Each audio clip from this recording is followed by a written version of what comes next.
Hello everyone, hope you all are staying safe and healthy. In our previous video, we learned how to define a function, how to call a function.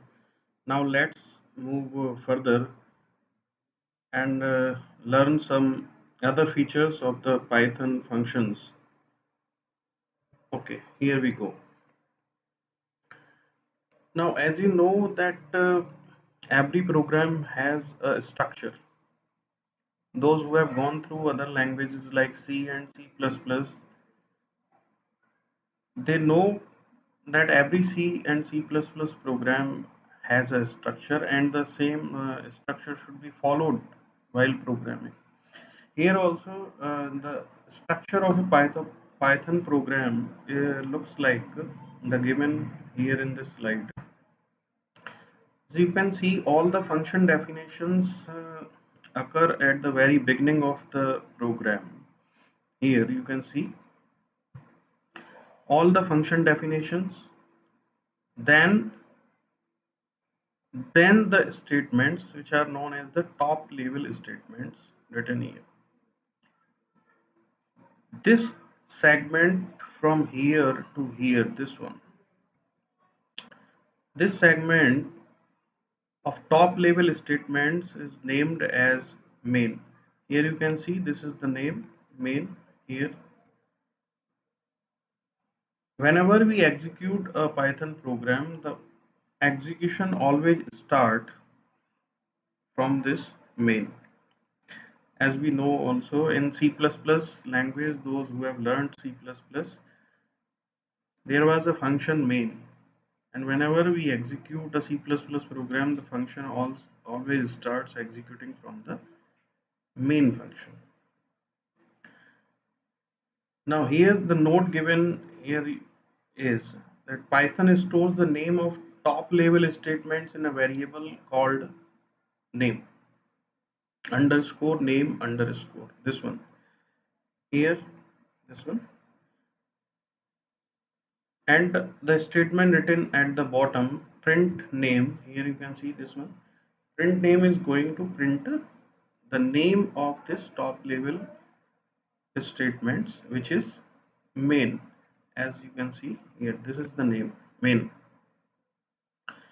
So now I think it is clear to all of you that all the functions definition will occur at the very beginning of our program, then followed by the main segment. Now let us move further. Flow of execution in a function call. How a flow is whenever a function is called, how the flow of execution is transferred, we will see here. At the first point, you can see the flow of execution refers to the order in which statements are executed during a program run. It simply means whenever we run a program, in which order the statements are going to be executed is the flow of execution. A function's body is also a block, and in Python a block is executed in an execution frame. So function's body, whatever we write inside a function, is treated as its body, and that body is executed in a execution frame. Whenever a function call is encountered, an execution frame for the called function is created and the program control is transferred to it. From here, you can see here a function func1 has been defined here. This is the main segment, and in the main segment, this function 1 is being called from here. Now you can see as soon as this function is called, the control transferred from here to here, and after that function executes, means this body of the function executes, and as soon as the statements in the function's body are executed or a return statement encounters, the control goes back to the to the statement following the calling statement. Okay, so from here it is clear that whenever a function call is made, the control is transferred from the calling statement to the called function, and as soon as the function's body executes execution finishes, then the control again returns back to the statement following the calling statement. I think this thing is clear to all of you. Now here are some guidelines followed by Python while executing a program. So execution always begins from the first statement of a program. So as we discussed earlier, all the function definitions occur at the very beginning of the. So if any function definition is above all the main segment, then Python starts executing the function's header line only. है ना? So header line is executed, the body is not executed. Body is executed only when the function call statement appears in your program. Second one is command lines are ignored and that is not executed. You all very well know the commands are the statements which are never going to be executed by Python.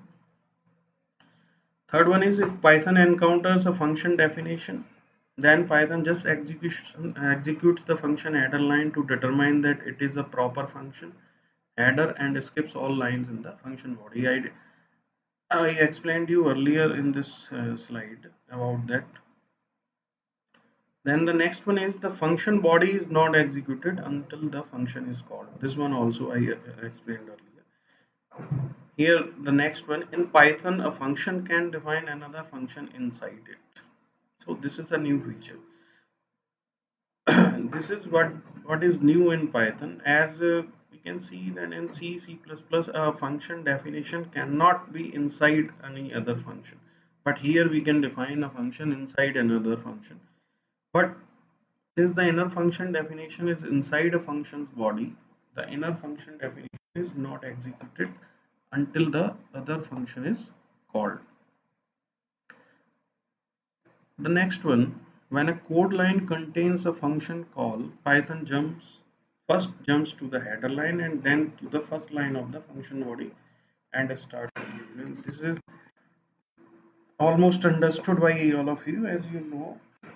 Whenever a function call encounters, the Python jumps to the header line of the function and the rest of the body is executed later. A function call ends with the return statement or the last statement of the function body, whichever occurs earlier. So this is if we are having a return statement in between the function's body and suddenly it encounters in any way, then the function's executions, I mean the execution of the function body stops there and the control goes back to the calling function. If the called function returns a value, then the whole function call is replaced with the return value to complete the statement. So this is another feature that if a function is returning any value, then this function can be used as a in an expression as a statement. The last one is if the called function does not return any value, then the control jumps back to the line following the function call statement. So if the function is returning any value, you can assign that return value to a variable, or if the function is not returning any value, then the control simply jumps to the line following the function call statement. So we are moving further now. Now arguments or parameters, very important factors while declaring or calling functions, the arguments or parameters. So these are the values actually which are passed while calling a function. So basically saying arguments and parameters both can be interchangeably used for one another, but sometimes arguments are referred the values which appears in the function call statement, and parameters are the variables which appears in the function's header line. Okay, so arguments in function call statement and parameters in functions definition line. As you can see here that a function define calc, let us change the color, you can see brightly. Okay, so define calc square this function, you can see. Hmm? This function calc square is receiving a value n and returning the square of n. Here in this statement calc square a. So a, here a is the argument which is being passed to calc square. So this is call statement. Here the a which appears in the calling statement is known as the actual argument, whereas n which is receiving the value of a is known as the formal argument.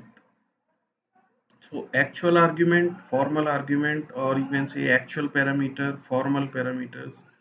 So now I think this thing is clear to all of you ki what are actual and formal parameters or arguments. Actual parameters or arguments appear in the function call statement, and the formal arguments appear in the function's header line.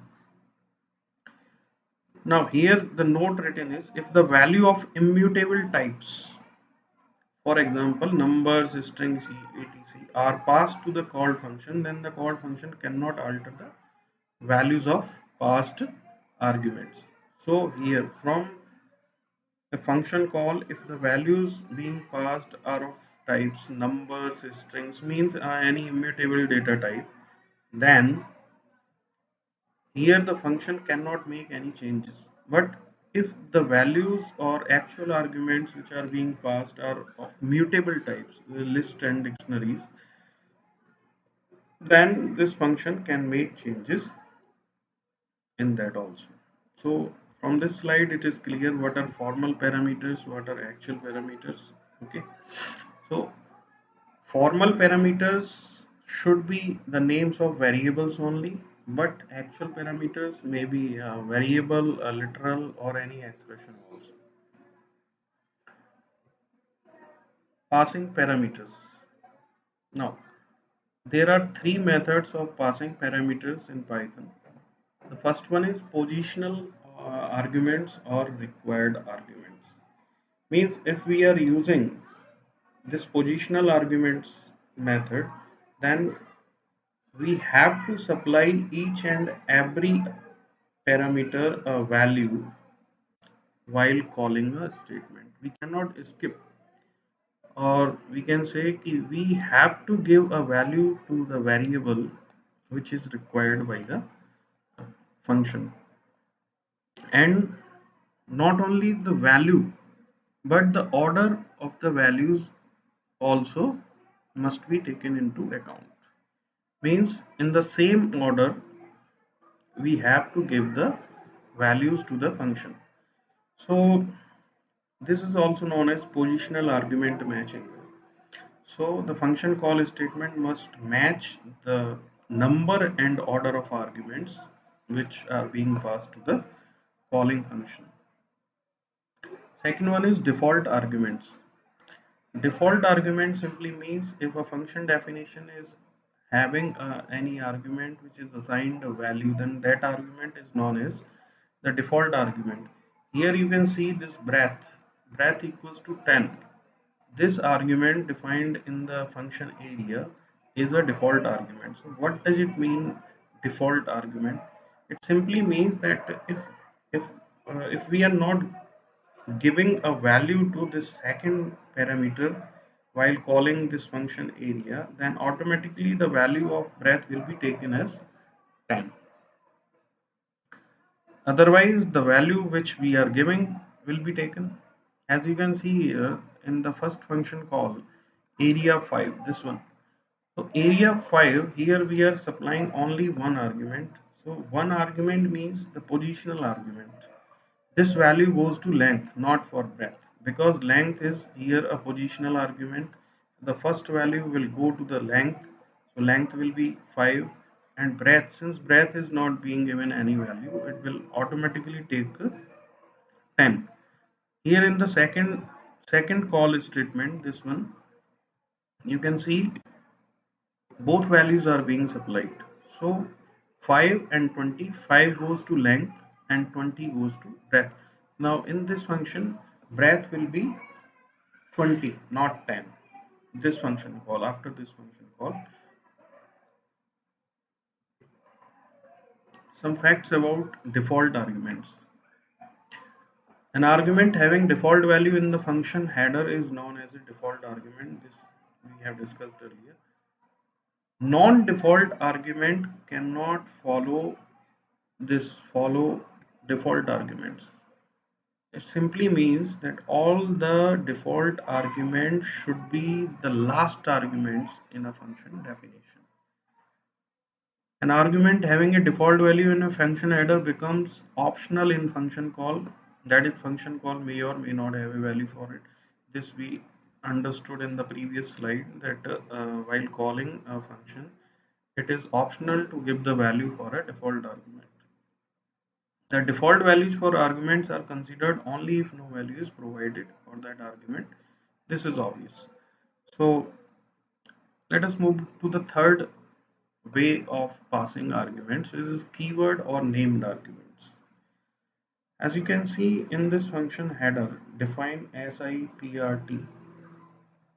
This header line has three variables P, R, and T, functions header. Now look at these two calls. SI is being called by giving the values for P, T, and R. But the order you can see here, P, T, and R. So now we are giving the values by the name of the arguments. So P will be assigned 1000, T 2, and R 5. No matter where they are appearing in the function header, I mean the order of the arguments is of no mean here, because we are simply writing the values against the argument names. So here in both calling statements you can see the values are not appearing in the order in which they are appearing in the function header, because we are giving the values with the name of the arguments. So this is also valid in Python. Combining all three types of argument, we can combine all three types of arguments also. As you can see here in this, define SIPCCTR. Here you can see P and CC. These are two positional arguments. T and R are default arguments. T and R. Now here these calls written, 6 calls are written here, from which 3 are legal and 3 are illegal calls. Here you can see SI is being called by giving P as 2500, CC equals to 4. So P and CC, because they are positional arguments, they must be provided the values. T and R here will be taken automatically as 2 and 3.5 as they are default arguments. Here R equals to 5 is obvious, R equals to 5 is given, P and CC are given. So all the arguments are given except T, and T will be taken as it is a default argument. In the third statement, 2503, the values are not given with the name. So here it will be according to the position of the arguments, means 2500 is going to be stored in P and 3 in CC. R is given 1.5 and T is left because T is the default argument. So these three are valid arguments. Now I leave it up to you. you just guess why these three statements are illegal. Why these calls are actually illegal in Python with respect to the function header declared in the beginning of this slide, means the above line. So shall I move further? Okay, fine. So this is up to you. Find how why these are illegal function calls. Now returning values from functions. We all know that functions may or may not return value. है ना? So depending on whether the function is returning any value or not, they may be categorized into two functions, those who are returning some values, which we call non-void functions, and second one is the functions which are returning some values, which sorry, for second one, the functions which are not going to return any value. If the functions are not going to return any value, they are known as void functions, and which are returning some values, they are non-void functions. So simply we use a statement return followed by a value which the function is going to return, as you can see in this syntax here. The returned value can be either a literal, a variable, or an expression, as you can see here in all these three statements I have written. A literal value, a variable, or an expression. Now some notes about this returning values. The returned value of a function should be used in the caller function program inside an expression or a statement. So if the function is returning some value, that value should be used in an expression in the calling program. Functions returning a value are also known as fruitful functions. So the functions are fruitful if they are returning some values, and the return statement ends a function execution even if it is in the middle of a function. This we have already discussed, that if a return statement appears in the middle of the function, and it simply truncates the execution of that function as soon as it encounters. Second, the function not returning any value, which we know as void functions. So void function doesn't mean that a return statement cannot appear in those functions. Rather, the function may have a return statement like this. Only return you can write if a function is not returning any value. These functions are known as void functions. So as the functions were fruitful functions which are returning values, now these ones are non-fruitful as they are not returning any values. But keep one thing in mind, that a function being a void function also returns a legal empty value, which is none.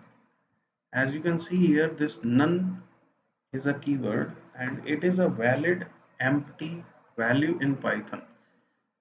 So if the function is a void function also, it is going to return a none to its caller.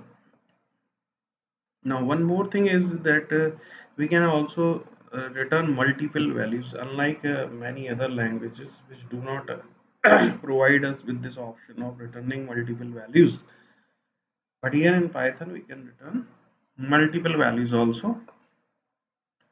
But if we are going to return multiple values, then the returned values should be separated by commas, and on the receiving end, means the function call statement should be assigned a variable which can store multiple values like tuples.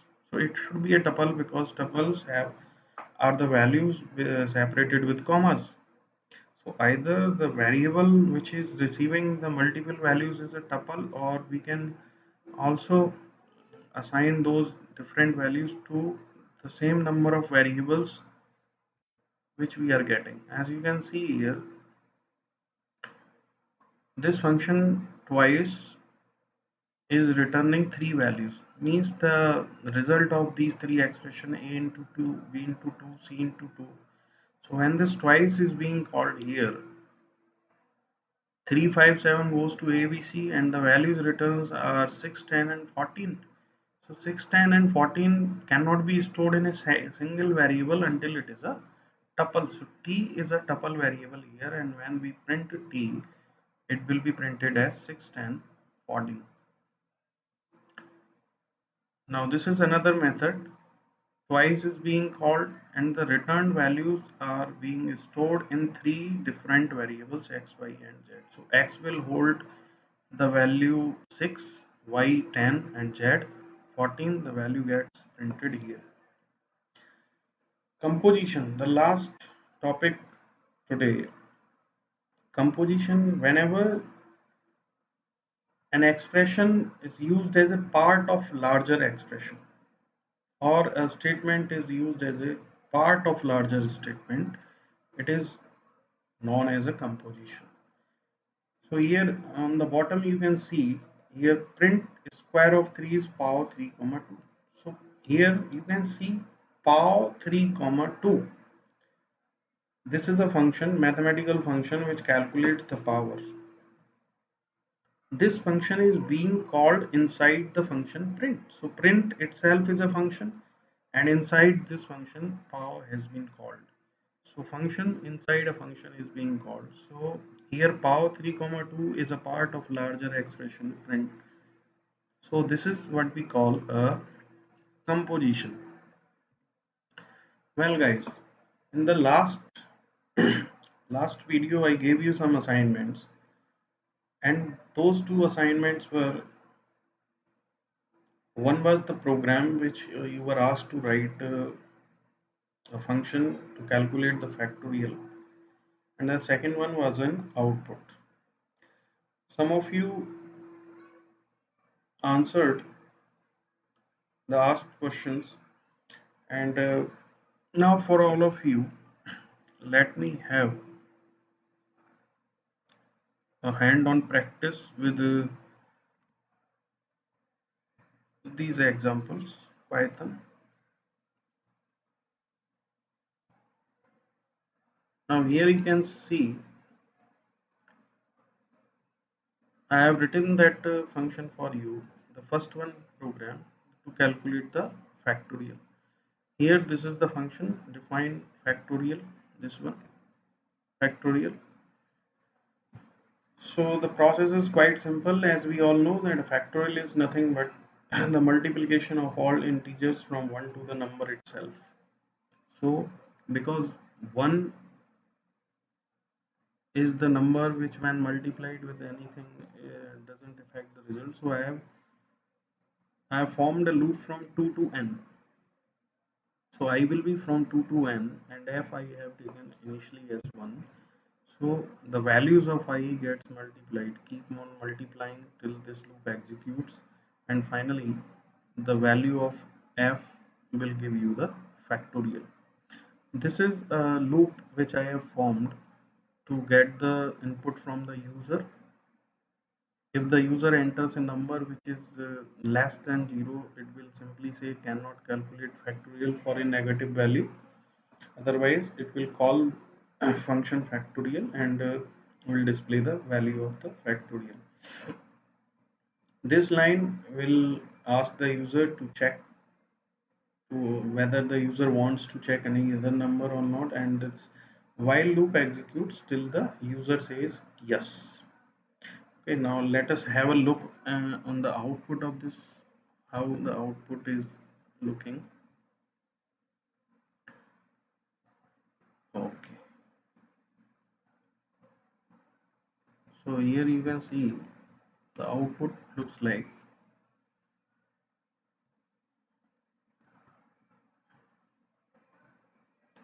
enter a number.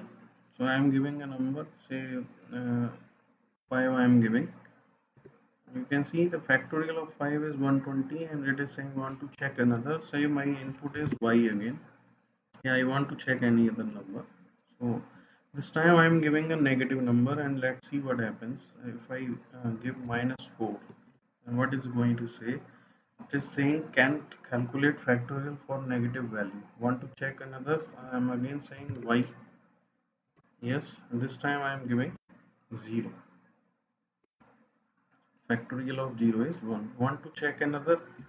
Now this time I am giving n. So this is what process finished. So this is how this program is going to work for you. I hope you all will be able to understand from this program. Regarding that output, the second one, which was this, here it is, the code. Now here you can see this num equals to num minus 1.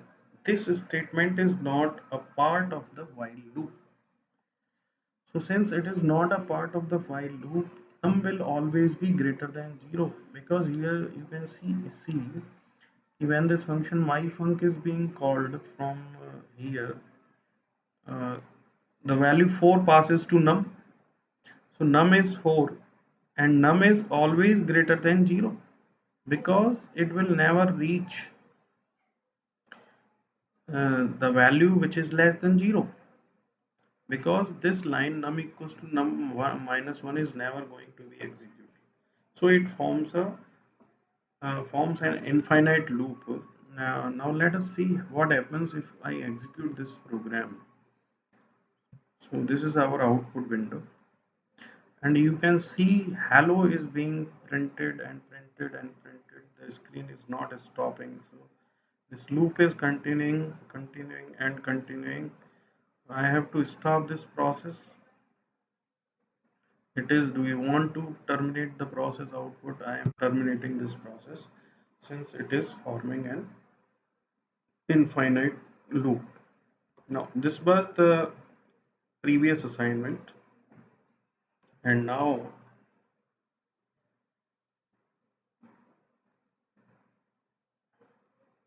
the next assignment for you for this lecture.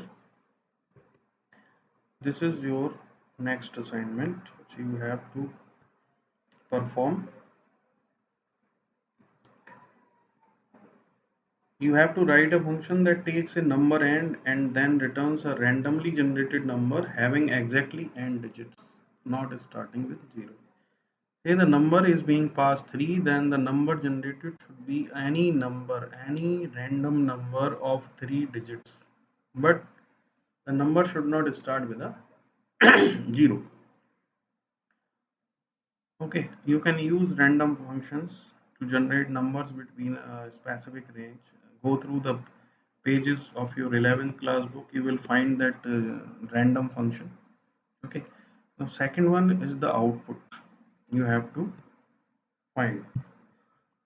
So I think if you have understood whatever is being explained in this video, you will be able to find out the output of this program very easily. Okay, that is enough for today. I hope it will be a fruitful class for all of you. Bye bye. Have a nice day. Thank you.